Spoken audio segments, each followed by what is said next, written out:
Olá, segunda séries. Espero que vocês estejam bem.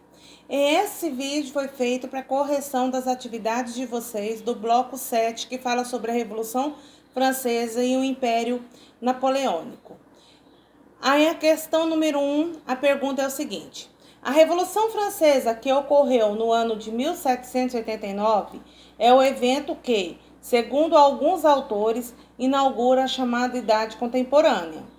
Os historiadores do século XIX, que fizeram uma linha divisória da história, imputaram a este acontecimento o caráter de marco divisor entre a Idade Moderna e a Contemporânea, por conta da radicalização política que o caracterizou. Você deve explicar a situação política do antigo regime e a formação das três ordens: primeiro Estado, segundo Estado e terceiro Estado, para a ocorrência da Revolução Francesa.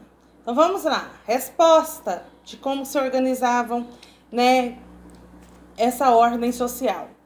Na organização social, a tradição hierárquica garantia honras de nascimento à nobreza e estabelecia uma divisão da sociedade em ordens ou estados. Esse conjunto de características típica da França da Idade Moderna passou a ser chamado de Antigo Regime. A sociedade francesa ainda mantinha bases feudais e estava dividida em três ordens: primeiro Estado, formado pelo clero; o segundo Estado, constituído pela nobreza; e o terceiro Estado, que abrigava os camponeses, os operários, os profissionais liberais, os burgueses, entre outros grupos. Essa estrutura impedia a ascensão de setores, como, por exemplo, da burguesia. Questão número 2. A instalação da Assembleia Constituinte motivou o rei a tomar medidas mais drásticas, como a demissão do ministro Jacques Necker, conhecido por suas posições reformistas. A população parisiense mobilizaram-se e passaram a controlar as ruas da capital. Em 14 de julho de 1789, o povo tomou a Bastilha. Explique o que é a Bastilha e o que significou a sua tomada para a Revolução Francesa até a formação da Declaração dos Direitos do Homem e do Cidadão. Resposta: a Bastilha era uma prisão que era o símbolo do antigo regime, onde o governo francês encarcerava seus opositores. A tomada da Bastilha tornou-se um símbolo da queda do antigo regime e marcou o início do movimento revolucionário. A partir daí, a revolução espalhou-se pelo país.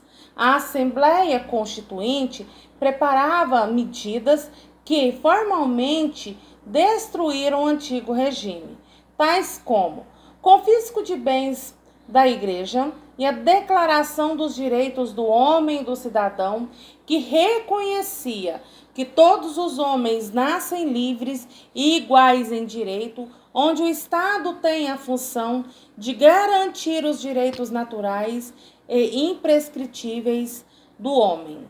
Questão número 3.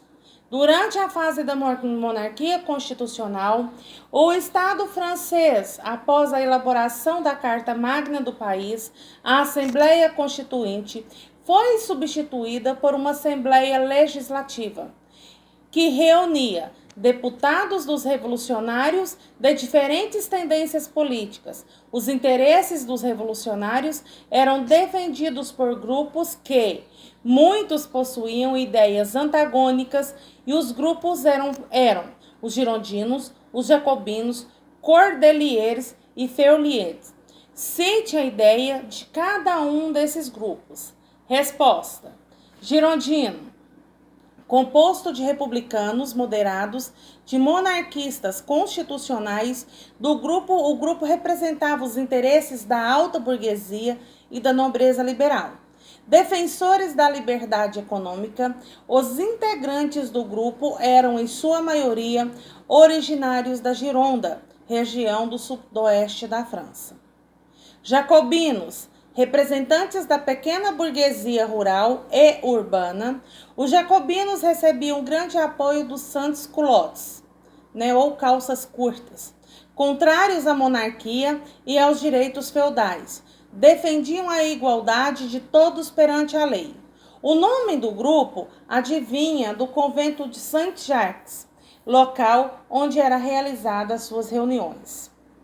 Cordeliers, mais ligados à população pobre. Suas propostas eram consideradas as mais radicais, como o fim do voto censitário, a proclamação de uma república e o estabelecimento de um governo popular. Representavam os trabalhadores urbanos que defendiam ideias radicais, pequenos comerciantes, artesãos e trabalhadores das manufaturas. E os Ferriers, que é o clube criado de uma dissidência jacobina. Seus membros pertenciam à alta burguesia e defendiam a monarquia constitucional. Apenas cidadãos ativos, naqueles que possuíam renda suficiente, poderiam votar e poderiam participar desse clube. Por hoje é só, gente. Salve, salve!